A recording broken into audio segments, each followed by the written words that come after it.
بسم الله الرحمن الرحيم. بسم الله والصلاة والسلام على الحبيب المصطفى عليه أفضل الصلاة والسلام. بصوا أنا النهاردة ناوية إن شاء الله يعني أعمل معاكم فكرة المشروع دي.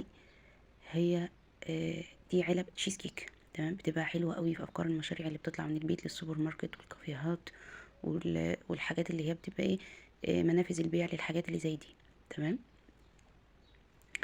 بصوا أنا مكنتش ناوية أصورها فعلا، والله ما كنتش ناوية أصورها. أنا عملت يوم ما كنت عاملة الجاتو اللي هو الريد فيلفت، وكنت عاملة معاها كمان علب تانية كيك بالشوكولاتة، برضو كان طالع للسوبر ماركت، تمام.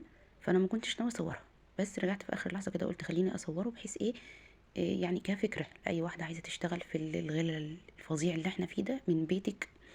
انت فاهمه، لا تطلعي ولا تخرجي ولا الكلام ده، يعني انت ست بيت وعندك ولاد والكلام ده، وما عندكيش وقت للشغل بره والخروج والكلام ده، بس برضو تقدري ان انت بفكره مشروع صغيره قوي تقدري تخلي فيه عندك دخل يعني ايه زياده، تمام. بصوا العلب دي انا بجيب الواحده لا دي ب4 جنيه، العلب المضلعه بالغطا بتاعها دي، تمام. إيه، دول 5 علب. انا كنت جايبه 5 بواكي من البسكوت، يعني كل علبه تقريبا واخده كل علبه واخده باكيت واحد من البسكوت. فرمت البسكوت بصي بقى في الكبه في الخلاط ايا كان، كسريه كده وفرميه في الخلاط، تمام. وسيحي معلقتين كبار من الزبده، هيبقى معاكي ايه زي الرمل كده. معلقتين كبار من الزبده او السمنه، وانزلي بيهم على البسكوت، قلبيه كويس قوي لحد ما تشرب السمنه كلها، وكمان معلقتين كبار من اللبن عشان يبقى البسكوت متماسك، معلقتين بس ما تكتريش، تمام. وهتنزلي بيه في القعر بتاع العلب دي، وتضغطيه كويس قوي عشان يبقى متماسك البسكوت، يعني متماسك معاكي كويس، لازم تضغطيه كويس قوي، تمام.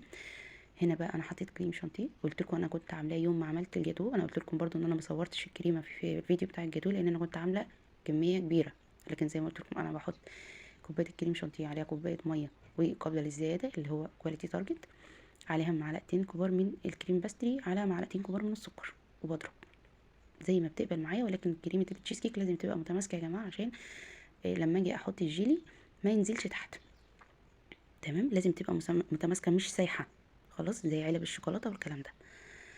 بصي بقى لازم تسويها باي حاجه، باي اداه كده، بمعلقه ولا اي حاجه، وبالذات لان العلب دي مضلعه لازم تسوي الكريمه كويس قوي، تدخليها في كل الضلوع بتاعه العلبه دي، علشان لما اجي اصب الجيلي من فوق ما ينزلش تحت ويبوش البسكوت معايا، تمام. بصي بقى حته الموز دي اختياريه، عايزه تحطي حطي، مش عايزه ما تحطيش. انا حطيت شرايح في كل علبه كام شريحه كده من الموز مقطعاها، بس هي بتخلي طعم التشيز كيك بيوديه في حته تانية الموز الصراحه، بيبقى طعمه حلو قوي. ولكن هي اختياريه في فكره المشاريع دي، عايزه تحطي حطي، مش عايزه وما بيسودش، هو بتحطي عليه الجيلي، والجيلي فيه اصلا ماده جيلاتين، تمام. انا بقى كنت عامله الجيلي من بدري من قبله، كنت دول اخدوا معايا باكيتين من الجيلي، تمام. عليهم بقى ايه، هو المفروض الباكيت الجيلي الواحد عليه كوبايتين ميه، تمام. انا حطيت عليهم الباكيتين، حطيت عليهم 3 كوبايات ميه بس عشان يبقى متماسك. لو في الصيف هتحطي على كل باكيت كوبايه واحده بس.